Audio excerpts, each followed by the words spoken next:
महाराष्ट्रभर एक्झिबिशन केलेलं आहे.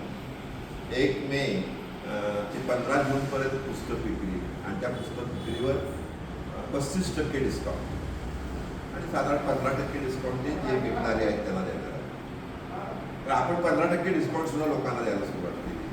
50% डिस्काउंट विकायचं आणि त्याच्यामध्ये मुख्य उद्देश माझा असा आहे म्हणून मी चिडलो आता आल्यावर की कात्रीची पुस्तकं किती आहेत पण नेमकी विनोदीकडे पुस्तक काळजी राहील.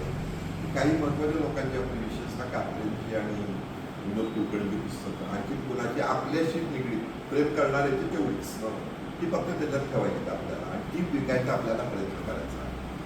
पण मला सांगायला आनंद वाटतो की मध्यंतरी मी थांबवलं होतं. माझ्या असं लक्षात आलं पुस्तकाचं महत्त्व वाढणार आणि आपल्याला जेवढं जमेल तेवढं आपण केलं पाहिजे. त्याचं कारण असं की माझ्या वाचनात बातमी अशी आहे की स्वीडनने जगाला म्हणतो पण बालवाडीतून टॅब द्यायची पद्धत चालू आणि त्यांनी आत्ता 15 वर्षानंतर साधारणपणे त्याच्या असं लक्षात आलं की आपली पिढी बिघडते म्हणून त्यांनी आता 900 कोटी रुपये पहिल्या शिल्लक खर्च केले आणि पुन्हा पुस्तकं पुन्हा वह्या पुन्हा पेन्सिल पुन्हा पेन असा प्रोजेक्ट प्रत्येक वर्गामध्ये चालू करतात आणि आपण मात्र आता हळूहळू लोकांना टॅब द्यायचा प्रयत्न करतो. याचा अर्थच असा होतो की पुस्तकाशिवाय पर्याय नाही आणि पुस्तक वाचनाची सवय ही लहानपणापासून असली पाहिजे. लिखाणाची सवय लहानपणापासून तरी बरेच तोटे त्यांनी वेगवेगळे सांगितले. त्याच्यात मी लेख लिहितो त्याच्यामध्ये येईल. तेव्हा माझ्या असं लक्षात आलं की जेव्हा आपण इथं आहे तेव्हा आपल्याला जेवढी पुस्तकाची संस्था लोकांना देता येईल तशी आपण देत राहू. विशेषतः सातारची आपली मंडळी पुस्तकं विकायचा इथं प्रयत्न करू. मग हे पुन्हा मी चालू केलेलं आहे. मग मी त्यांना विनंती केली आणि आता 15 मे पासून 15 जूनपर्यंत संध्याकाळी 4 द्या मी तिथं असणार आहे. मी जेव्हा परगावी असेल ते सोडलं तर मी तिथं असणार आहे. त्याच्यामुळे लोकांना बोलवता येईल त्यांच्याशी चर्चा करता येईल आणि त्यांचं मत पण बघता येईल. त्यांची काही पुस्तकं काढता येईल. त्याच्याचं उदाहरण मी सांगतो की मी आता जर्मन आणि ऑस्ट्रियाचा दौरा केला आणि मी ट्रेनमधनं येत होतो तर नेमका आमची ट्रेन एका बाईने एका माणसाने सुसाईड केल्यामुळं बंद होती. एका ठिकाणी 2 तास उभी आणि फलाकडे एक मुलगा मी बघत होतो पुस्तक वाचत होता. छोटा मुलगा इतका की तिकडं दंगा चालला होता म्हणजे रेकॉर्डिंग पण साधारणपणे 2-3 मिनिटाचं केलं. ते पुस्तकाशिवाय काही वाचत नव्हतं. ते पुस्तकाचं नाव मी बघितलं त्याच्यावर मी AI वर गेलो ती माहिती घेतली त्याच्यावर माझा तर लेख. त्याचा अर्थ काय होतो की जगामध्ये भारत असू दे कुठे असू दे पुस्तकाच्या वाचनाला विशेष महत्त्व आहे आणि मुलांना जी पुस्तकं आवडतात ती दिली तर त्यांच्या त्या वाचनामध्ये फरक पडतो. आणि मला गिरीप्रसाद प्रकाशनचं कौतुक वाटतं की त्यांनी अशा पद्धतीतलं ते करतात कार्यक्रम आणि आपण ते करत राहू. या कार्यक्रमाच्या मधनं प्राचार्य यशवंत पाटणे विनोद कुलकर्णी राजेंद्र शिरवळसर काका पाटील त्याचबरोबर नानल विजय साबळे ते या ठिकाणी उपस्थित आहेत. पण मला खात्री आहे आज मी सकाळी बघितलं आल्याने एकाने साधारणपणे 1000 रुपये लगेच पुस्तकं खरेदी. परंतु या महिन्याभरामध्ये यातली निम्मी तरी पुस्तकं जावी आपल्या सातारकरांची काही पुस्तकं जावी असा प्रयत्न होईल आणि त्यातनं मी यादी करणार आहे की ह्या पुस्तकाच्या प्रदर्शन लावल्यामुळे मी 4 तास थांबल्यामुळं माझे नवीन कॉन्टॅक्ट्स कसे होतात जुने माझी संबंध होते त्या मंडळांना कसं बोलवता येईल हा पण एक प्रोजेक्ट त्याच्यामधनं होतोय. मध्ये काही कार्यक्रम होणार आहे. 19 तारखेला साबळेचा कार्यक्रम आहे, 22 तारखेला नानालांचा कार्यक्रम आहे, 30 तारखेला गॅन्सम एकाचा सत्कार ठरवलेला त्यांचा कार्यक्रम आहे, 7 तारखेला या ठिकाणी बाळासाहेब लबडेंचा कार्यक्रम आहे, भारत सासने येणार आहे. तेव्हा व्यवस्थापन केलेलं आहे. पुस्तकातून लगेच आज जातो कार्यक्रम परत दुसऱ्या दिवशी पुस्तक होईल. काही महत्त्वाच्या कार्यक्रमाला मात्र हा हॉल तो चालू राहणार आहे. पुन्हा एकदा मी तुमच्या सर्वांचे या ठिकाणी स्वागत करतो, आभार मानतो आणि काका पाटील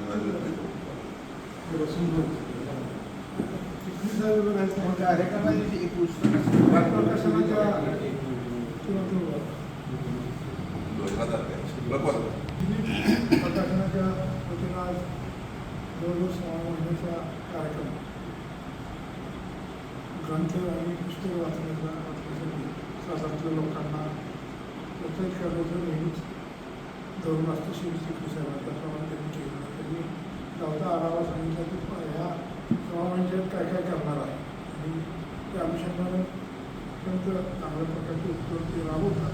त्याचप्रमाणे हा उपक्रम करत आहे.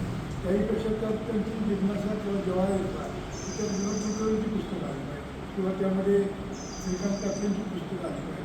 पाटील साहेब उत्तरी मार्गातून राहिली पाहिजे. तर आपल्या माणसाला आपल्या शहरातून नागरिकांना बहुतेक पुण्यात बघायला मिळतं असं म्हणजे कुठेतरी काहीतरी काम चाललेलं असतं म्हणजे जे तुमच्या साहित्य विश्वास सातारमध्ये हे कुठेही चालत नाही. तर तुम्ही ते जागवलेलं आहे. त्यापेक्षा विनोद कुलकर्णी आणि त्यांच्या टीमनं जे काय साहित्य संमेलन घेतलं त्यामुळे ते चालत आलं आहे. त्यामुळे सगळ्या राज्यात सातारा हे नाव साहित्य क्षेत्रात चांगल्यापैकी झालेलं आहे. आणि असेच कार्यक्रम सुरू यापुढे घ्यावे. करावकेचे कार्यक्रम सध्या कमी आहेत परंतु करावके म्हणजे आम्हाला हा आमचा आम्ही काय म्हणतो षण्मुखानंद हॉल त्या ठिकाणी कार्यक्रम होत असतात. अशाच पद्धतीनं माझ्या माहितीप्रमाणे मागे 2-3 वर्षांपासून ह्या पुस्तकांचं प्रदर्शन तुम्ही बनवता आणि त्यामध्ये अशी हटके पुस्तकं आहेत ज्याची 35% प्रकाशाकडून 15% किंवा 50% सूट आहे. म्हणजे 100 रुपयाचं पुस्तक 50 रुपये मिळालेलं आहे. बरोबर परवणी आहे. आणि वाचन संस्कृती जसं आत्ता ऑस्ट्रेलियातला का जर्मनमधला अनुभव सांगितला मला मी वाचता यूट्यूबला बघितलं.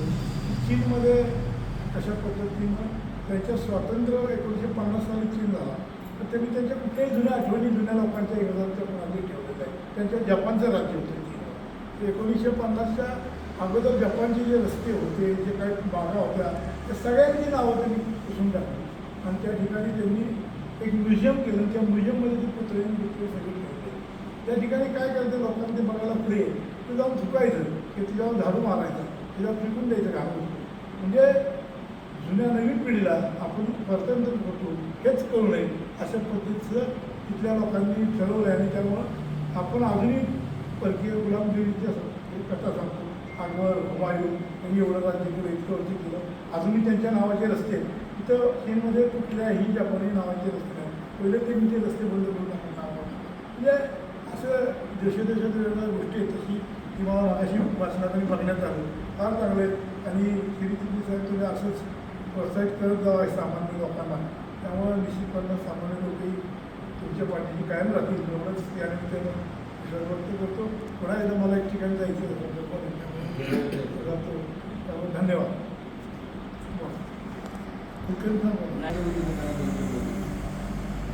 दिलीपराज प्रकाशनाच्या वतीने आज एक आता पुस्तकांच्या प्रदर्शनाचा सुंदर सोहळा श्री फडणवीसांच्या मार्गदर्शनाखाली कार्यक्रमात साताऱ्यात सुरू झाला. मी पहिल्यांदा श्री श्रावांचा मनापासून अभिनंदन करतो. आता आमचे मित्र काका पाटील यांनी साहित्य संमेलनाचा उल्लेख केला.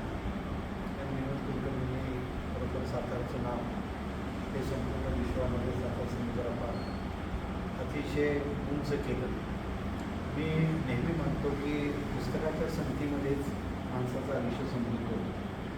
हे आज एक पुस्तकांचं जग या निमित्तानं साताऱ्यात आलेलं आहे आणि या जगाचा नागरिक होण्याची संधी आपल्याला मिळते. खांडेकर एक वाक्य अतिशय महत्त्वाचं सांगायचे वि. स. खांडेकर की पुस्तकांच्या जगात शिरलं की माणसाच्या मनावरचं मळप होईल. आज इतकं मळप सगळं साठत चाललं आहे. चिटणीस साहेब तुम्ही म्हणला हे इतकं वास्तव आहे म्हणजे आता अमेरिकेचा सर्वे आला आहे आणि मुलं 11वी पास होतात त्याची मागची हिस्ट्री त्यांनी दिली आहे. त्यांच्याकडे जी तुमची आता साधनं जी आहे सगळी मोबाईल आहेत संगणक आहेत ते असं सांगतात की मुलगा 11वी पास होईपर्यंत 12,000 बलात्कार बघतो, 15,000 खून बघतो, 1,00,000 सेलच्या जाहिराती बघतो पण त्यानंतर तो 11वी पास होतो. मला तुम्ही सांगा हे 11वीमध्ये मुलगा तारुण्यात येत असताना काय काय बरोबर घेऊन येतो याचा विचार करा. आज पहिला काळ आपला होता आपल्या घरात चांदोबा येत होता, आपल्याला आजी आजोबांचा पाठवा होता, कितीतरी चांगल्या संस्कार करणाऱ्या गोष्टी होत्या. तुम्हाला मी सहज सांगतो सुधामूर्तींचं एक उदाहरण सांगतो ज्याला बोलत नाही तर सुधामूर्तीनं असं एका ठिकाणी सांगितलं की माझ्या वडिलांनी एकदा मला मोठ्या श्रीमंत माणसाचं घर दाखवलं. चांगले 13-14 पर्याय आपल्याकडचं आवडीचं एक बाथरूम आणि सगळं झाल्यानंतर 13 पर्याय बघितल्यानंतर मग मी बाबांना म्हटलं की बाबा आपण या माणसापेक्षा श्रीमंत आहे. अगं वेळेच का म्हणजे त्यांचा धन दौलत बघ त्यांची सुसज्जता बघ. नाही म्हणजे त्यांच्या अख्ख्या घरात एक पुस्तक नाही. म्हणजे जिथं पुस्तक नसतं तो दरिद्री असतो ही भूमिका आहे लक्षात घ्या. आणि जिथं पुस्तक नसतं तिथं एक प्रकारचं कोरडे पण येते. पण मला नेहमी असं वाटतं की तुम्ही मला बघा आमच्याकडे 16 सोळंकीने तुम्हाला शेजवळ सर माहिती आहे, इतकं सुंदर 12 देशीच्या 12 टाका पुस्तक लिहिले. त्याच्यावर मी लिहिलंय ना की तुम्हाला 12 देशीच्या सगळ्या लेखकांची इतकी सुंदर ओळख एका पुस्तकात मिळते. मला नेहमी असं वाटतं की असं पुस्तक जे असतं भाषांतरित साहित्य असेल तर तुम्हाला ते इतक्या लांबपर्यंत सफर करून येतं. एक फक्त छोटंसं तुम्हाला 2 ओळींचे सांगतो की पैज लागते. काय पैज लागते? एक असा धमको विचारतो की आत्महत्या चांगली का फाशी चांगली? एक लक्षात घ्या, म्हणजे फाशी चांगली का जन्मठेप चांगली असायचं.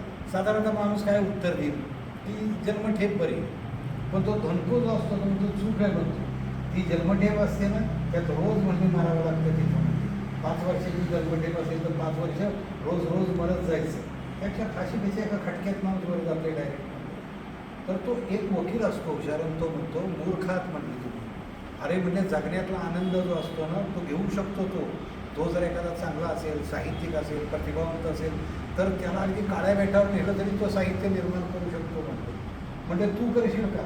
तुला मी 5 वर्ष ठेवतो, तुला 20 लाख रुपये बक्षीस देतो, तुला सगळ्या गोष्टी जागेवर देतो, पण ते एकाच खोलीत ठेवणार. तुला वाटलं तर दारू देतो, संगीत देतो, सगळ्या गोष्टी देतो. 5 वर्ष राहशील का? तो 15 वर्ष राहून दाखवतो. तू 15 वर्ष राहील का करार कर म्हणते. आज तारीख आहे आणि 15 वर्षी ज्यावेळी तू सुटशील म्हटले त्यावेळेस मी तुला 20 लाख रुपये देणार. फक्त 15 वर्षाच्या आज जर गेला सटकून म्हणले तर तुला शिक्षा देणार नाही. आपल्याला ठरलं आणि ते 15 वर्ष पूर्ण करतो माणूस. त्यातला मधला प्रवास तुम्हाला सांगत नाही. रोज तो 6 भाषा शिकतो, वेगळे ग्रंथ असतो, संगीत शिकतो, पियानो मागवतो, गिटार मागवतो, अतिशय गिटार मागवतो. इतक्या सगळ्या गोष्टी तो स्वतः संगीताचं ज्ञान घेतो, पुस्तकांचं घेतो, भाषेचं घेतो, वेगळं तत्त्वज्ञान. आणि शेवटचा दिवस जेव्हा येतो त्यावेळी धनको जो पहिला धनको असतो ते फार दरिद्री झालेला असतो. तो मला याला 20 लाख दिले तर मी नेलोच म्हणजे याला ह्यापेक्षा ह्याला मार्गच काही नाही. पण मग माहिती आहे दोघांचंच पैठ ठरली, पैज आपल्या दोघांचंच ठरली. मग ह्याला रात्री मारून टाकून येतो म्हणजे प्रश्नच मिटला म्हणजे. आणि तो जेवढा जातो त्याला बघायला ते कृश झालेला असतो, दाढी वाढलेली असतो, चेहरा तेजस्वी असतो. आणि आता उशी घ्यायची त्याच्या उशीनं त्याला मारायचं. उशी काढायला तो खायची ते झोपलेलं असतं. त्याला वाटतं हे 20 लाखाचं स्वप्न बघतच होते झोपलं असेल म्हणजे आता 20 लाख आपल्याला मिळणार म्हणून. तर त्याच्या खाली एक चिठ्ठी निघते आणि तो सांगतो की उद्या 12 वाजता मी आता मुक्त होणार आहे, मला 20 लाख मिळणार आहेत 12 वाजता. पण खरं सांगतो का म्हणतो मी 15 वर्षांनी मिळवलं आहे तो सर्वोच्च आनंद आहे. मी 12 वाजता त्याच्या अगोदर 1 तास इथनं निघून जाणार आहे, माझी मी पैज मोडणार आहे. तर 20 लाखापेक्षा सर्वोच्च आनंद मला पुस्तकात मिळाला. हा सर्वोच्च आनंद मला त्या पुस्तकात मिळाला. आणि मग तिथं तो चेकावची कथा आहे. तो सांगतो पुस्तकं तुम्हाला काय देतात तर जगण्याचा दृष्टिकोन देतो. आणि शेवट एक सांगतो की पुस्तकाचे बघतो. आमच्या संतोष काळेने कविता लिहिली, धर्मदात आडवी नसते भक्तीला, चालत राहावं वाटा, पुस्तक असावं संगतीला. पुस्तक असतं क्रांती, पुस्तक अखंड शांती, आणि पुस्तक अंधाऱ्या वाटेवरती नवीन नवी बनती. तेव्हा ह्या पंथ्या ठरल्या खाली प्रकाश होती. हे पुस्तक नाही ना